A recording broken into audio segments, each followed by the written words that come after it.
Não tem quando você lê um livro, gosta muito dele, sabe que ele é bom, só que você não sabe dizer exatamente por que ele é bom. E se você for escritor, então você ainda pensa, queria escrever um livro tão bom quanto esse, só que eu não faço ideia de como fazer isso. Então eu resolvi investigar quais são as características dos melhores livros que eu já li dentro do gênero narrativo, que tem a ver com enredo, linguagem, personagens e diálogos. Já deixa seu like no vídeo, se inscreve nesse que é o maior canal de escrita do YouTube Brasil e vamos para a primeira característica, que é um enredo envolvente. Os melhores livros que eu já li, eles têm um enredo que é capaz de prender a atenção do leitor, ou seja, de manter o leitor interessado em virar as páginas para saber o que vai acontecer a seguir. Um enredo é envolvente quando, primeiro, o autor consegue trabalhar bem a cadeia de causas e consequências, ou seja, mostrando que uma coisa acontece por causa da outra. Quando isso é bem feito, o leitor consegue enxergar a relevância de cada ação dos personagens, porque são essas ações que vão gerar os acontecimentos seguintes da história. Histórias em que os personagens só fazem coisas aleatórias, sem conexão uma com a outra, ou histórias em que as ações dos personagens parecem não ter consequência nenhuma, geralmente são histórias pouco interessantes ou até frustrantes. Outra coisa que também faz um enredo ser interessante e envolvente é quando o autor trabalha bem os pontos de virada. Mas o que são pontos de virada? São momentos da história em que as coisas estão se encaminhando para dar certo, mas aí começam a dar errado, ou estão se encaminhando para dar errado e aí começam a dar certo. Ou seja, são momentos que alternam expectativas positivas e expectativas negativas do personagem e do leitor em relação aos acontecimentos da narrativa. Vamos pegar como exemplo O Velho e o Mar, do Hemingway. Essa é uma história sobre um pescador que está há meses sem conseguir pescar nada e agora precisa fazer uma grande pesca para provar a competência dele. Esse personagem começa no momento ruim da vida dele, mas ele tem expectativas de que as coisas vão melhorar. Quando ele sai para fazer a pesca e consegue fisgar um peixe gigante, a gente tem o primeiro ponto de virada da história. Agora sim parece que tudo vai dar certo, porque o personagem ele estava vivendo um momento de infelicidade e agora ele passa a viver um momento de felicidade. Só que aí quando o velho machuca as mãos com a linha de pesca e a esperança dele de conseguir puxar aquele peixe pro barco e concluir essa pesca diminui, esse é um outro ponto de virada. A história estava num polo positivo, bom, estavam acontecendo coisas boas, as expectativas eram boas, mas o enredo agora mudou de direção para um polo negativo e as expectativas agora são de que tudo vai dar errado. Essa alternância entre momentos bons e momentos ruins faz com que o enredo seja uma montanha-russa de emoções. E isso instiga o leitor a continuar lendo para saber o que vai acontecer a seguir, quais emoções ele vai sentir a seguir. Então esses são alguns aspectos de um enredo envolvente e, em geral, você consegue encontrar esses aspectos no enredo das melhores histórias, dos melhores livros que tem por aí. Inclusive, comenta aqui embaixo se você já percebeu esse aspecto no enredo dos seus livros favoritos. Me diz também se você pensa nesses aspectos do enredo na hora de escrever o seu livro. E se você é escritor, também quero te fazer uma indicação bem legal. Se você tem um livro pronto, ou se você conseguir terminar o seu livro até o dia 15 desse mês de dezembro, tem um concurso literário com inscrições abertas e gratuitas que vai premiar o vencedor com a publicação do livro, o lançamento em livraria e ainda uma participação num evento literário diferentão e bem legal. É o concurso Vila Labrador. Eu falei até desse concurso no Instagram há alguns dias atrás. Ele está sendo realizado pela editora Labrador com a livraria da Vila e está com inscrições abertas até o dia 15 de dezembro. As inscrições são gratuitas e são online através do site que tá com o link aqui na descrição. Você pode participar com um livro de qualquer subgênero dentro da ficção. O livro tem que ser inédito, ou seja, é um livro que nunca tenha sido publicado, e ele tem que ter entre 200 mil e 400 mil caracteres com espaço. Geralmente você consegue ver esse número de caracteres no editor de texto que você usa. E uma coisa legal é que o júri dos finalistas ele é composto por escritores bastante prestigiados na literatura brasileira contemporânea, que são a Mariana Salomão Carrara, o Jefferson Tenório e a Socorro Racioli. E o livro vencedor ele vai ser publicado pela editora Labrador, que é uma editora de autopublicação premium. Autopublicação porque eles trabalham com publicação sob demanda, e premium porque eles têm um trabalho diferenciado. Algumas editoras de autopublicação elas não fazem todas as etapas de edição, distribuição, e a editora Labrador ela faz um trabalho bem completo. Por isso que é um trabalho acima da média para editoras desse tipo, né? Inclusive, se você quiser ver a minha entrevista com o Daniel Pinsky, que é o editor da Labrador. Eu entrevistei ele no ano passado, é só você vir no link aqui nos cards para conferir a entrevista em que ele fala mais sobre o trabalho da editora. E o livro vencedor também vai ser lançado, vai ter o lançamento oficial na Livraria da Vila, que é uma rede de livrarias com lojas em várias cidades do Brasil. E esse evento literário que o vencedor também vai participar como convidado é o evento Navegar é Preciso. É um projeto da Livraria da Vila em parceria com a Aurora Eco, que faz um evento literário dentro de um navio navegando pelo Rio Negro, na Amazônia. Ou seja, muito chique, muito legal. E se você quer ter a chance, então, de ganhar tudo isso, é só você se inscrever no concurso. O link para você acessar o edital e o formulário de inscrição tá aqui na descrição desse vídeo, também fixado nos comentários. Lembrando que o prazo para inscrição é dia 15 de dezembro. E lembrando também que a inscrição é gratuita, né? Então boa sorte para todo mundo que for se inscrever.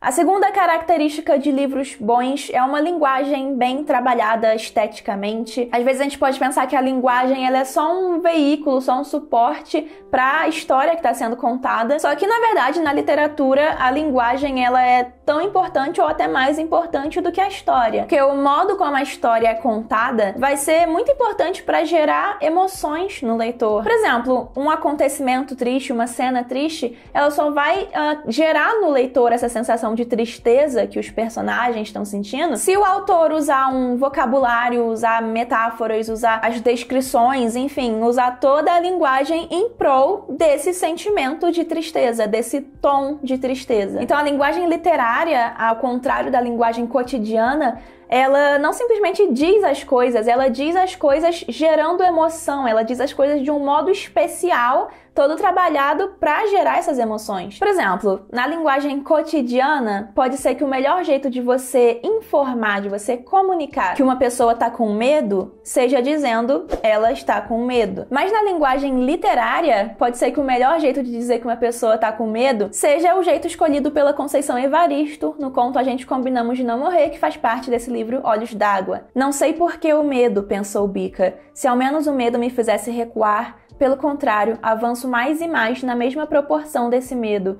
É como se o medo fosse uma coragem ao contrário.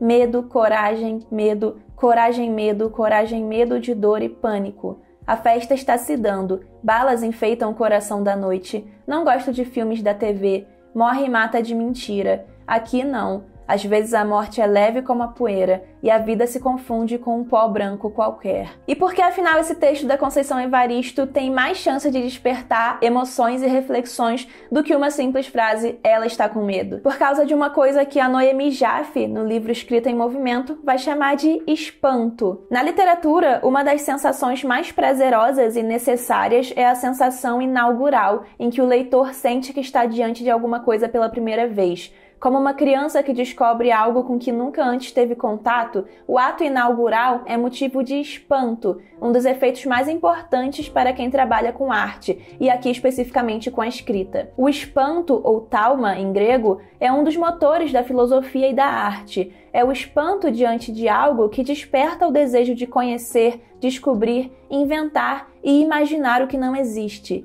Espanto é curiosidade, indagação e capacidade de ir além daquilo que o mundo apresenta em seu estado de normalidade e convenção. Ela está com medo é uma frase banal, que não traz nada novo. Já o texto da Conceição Evaristo cria metáforas e comparações, inventa palavras, cria frases que juntam palavras de uma maneira inusitada, evoca imagens e conexões na mente do leitor. É assim que o texto da Conceição Evaristo cria essa sensação de originalidade, assim que ele cria esse espanto. E através desse espanto, o leitor se relaciona com o sentimento da personagem e reflete sobre esse sentimento. É por isso que uma linguagem capaz de gerar espanto é também uma grande característica que você vai encontrar nas melhores obras literárias.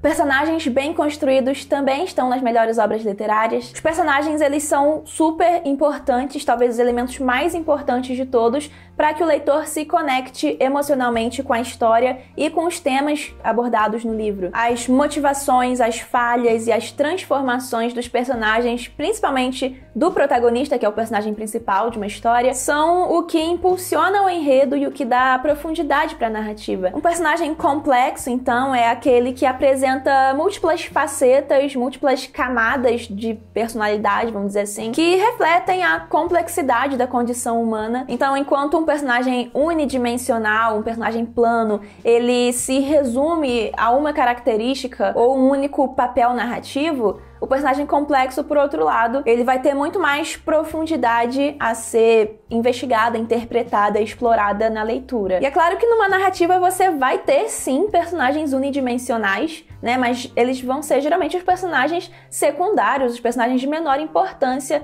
ali na história. O protagonista, ele deve ser idealmente um personagem complexo, e o personagem mais complexo da história, para que as decisões, os pensamentos desse personagem, as interações dele com os outros personagens e com o universo da história, para que tudo isso provoque no leitor uma sensação de interesse, de realismo e de que ele está realmente lendo um livro que tem ali alguma profundidade. Um personagem complexo, geralmente ele vai enfrentar ali conflitos internos, conflitos psicológicos entre diferentes aspectos da personalidade dele e geralmente vai experimentar algumas contradições entre os desejos dele e as ações dele. Por exemplo, o personagem ele pode querer profundamente alguma coisa, mas agir contra esse desejo por causa de medo, de vergonha, de autossabotagem. Além disso, um personagem complexo, ele pode ser guiado nas ações dele por motivações que ele nem mesmo entende direito, como algum impulso ou alguma crença ou algum trauma que para ele não é totalmente claro, mas que tá na essência de quem ele é. E um personagem complexo também, por conta de todas essas características, ele acaba fugindo dessa ideia tradicional, maniqueísta, né, de bem versus mal. Essa ideia do herói bom moço que sempre age de acordo com a moral, com a ética. O personagem complexo, ele não vai ser só bom, nem só mal, né? Ele vai ali navegar por áreas cinzentas da moralidade. Então, por exemplo, pode ser que ele tome decisões que são moralmente questionáveis, mas com alguma razão interna para aquilo, alguma justificativa que torna essas ações compreensíveis para o leitor, mesmo que o leitor não concorde, sabe? E às vezes eles mesmos nem sabem se concordam ou não com aquelas ações que eles tomaram, porque um personagem complexo, ele geralmente vai ter uma certa luta interna entre certo e errado, sabe? Ele vai enfrentar geralmente alguns dilemas morais. Um dos maiores exemplos na literatura de personagem complexo é o Raskolnikov, protagonista de Crime e Castigo, do Dostoiévski. O Raskolnikov é um jovem estudante muito pobre que planeja e executa o assassinato de uma velha agiota com uma justificativa interna que é a ideia de que ele é um homem superior, acima da moral, e ele pode realizar um ato imoral se for por um bem maior, que seria usar a riqueza daquela velha para investir em algo que beneficiaria muita gente. Só que logo depois do crime, o Raskolnikov começa a se sentir atormentado por sentimentos de culpa, arrependimento, vergonha e medo, que inclusive travam ele e impedem ele de prosseguir com o plano depois do assassinato. Então esse tormento psicológico que ele passa a sofrer revela para ele mesmo as contradições das crenças dele. Nesse vídeo que eu vou botar aqui nos cards, eu analisei mais a fundo essa questão do dilema moral em Crime e Castigo e também em outras obras. Então já clica e vai lá assistir depois de terminar de assistir esse. Então, concluindo, né, pro leitor é legal acompanhar um personagem complexo, né, um personagem com essas características contraditórias, com esses dilemas morais. É legal pro leitor porque esse é um tipo de personagem que oferece várias possibilidades de surpresa, de reflexões. São personagens que, de certa forma, desafiam as expectativas do leitor. Por fim, uma quarta característica que a gente encontra nas melhores obras literárias são aqueles diálogos inteligentes, aqueles diálogos que vão além do óbvio, que exploram dimensões simbólicas por meio do subtexto. Num diálogo superficial, um diálogo preguiçoso até, os personagens eles vão dizer diretamente tudo aquilo que eles pensam, tudo aquilo que eles sentem ou que eles querem. Mas num diálogo bem construído, num diálogo mais complexo e mais interessante, os personagens muitas vezes eles vão dizer uma coisa querendo dizer outra, ou aquilo que eles não vão dizer, aquilo que eles vão ocultar, acaba revelando mais do que aquilo que eles realmente dizem. Isso porque os melhores diálogos eles exploram o subtexto. O subtexto no diálogo, né, é aquilo que não está explícito diretamente no diálogo, não está sendo falado falado diretamente, mas sim que tá implícito nas palavras e na dinâmica entre os personagens. Ou seja, o subtexto é aquilo que fica não dito, e é aquele não dito que muitas vezes carrega um peso emocional e simbólico maior do que o que é falado abertamente. Então, o subtexto é aquilo que está nas entrelinhas, é aquilo que está nas intenções não verbalizadas dos personagens. O subtexto, ele torna os diálogos mais ricos, mais impactantes e até mais realistas, porque também na vida real a gente nem sempre vai falar diretamente tudo que a gente quer ou tudo que a gente pensa, mas sim a gente deixa espaço muitas vezes para a interpretação do nosso interlocutor, da pessoa com quem a gente está falando. Além disso, por criar essa tensão entre o que é dito e o que está nas entrelinhas, os diálogos com subtexto, eles convidam o leitor para uma participação maior na construção de sentido da obra. Um exemplo de livro que vai apresentar bastante subtexto nos diálogos é Luzes de Emergência se Acenderão Automaticamente, da Louisa Geisler. Nessa história, o protagonista é o Henrique e ele escreve cartas para o melhor amigo dele que está em coma, que é o Gabi, ou Gabriel, na esperança de que o Gabriel leia essas cartas depois de acordar do coma, né? E nessas cartas ele vai contando a vida dele, vai contando algumas experiências, enfim. E o início do livro, ele já traz um diálogo bem interessante. Então o livro começa assim: no dia em que Henrique decide escrever cartas ao seu melhor amigo em coma, o café mofou. Como o tempo que só se nota nas rugas, o café mofou. No líquido preto dentro da cafeteira, pelos brancos vêm à tona com grudes, flores de lótus da podridão. É apenas no comentário de Manuela que Henrique sabe, percebe, repara. Bocejando, responde: aquele que fica dentro do filtro? Manuela sorri. É bonito até. Henrique se levanta até a bancada, põe-se em frente ao aparelho, puxa para si a jarra para a cafeteira. Observa o mofo, o café, a jarra, as marcas de café, as vezes em que o café poderia ter mofado, os lugares onde poderia ter mofado, a bancada, até que... Há quanto tempo vocês não usam isso aí, Ike? Elicia em si mesma. Não sabia. Não sabia porque a mãe ou o pai não tinham visto. Suspira. Mais tempo. Mais tempo que...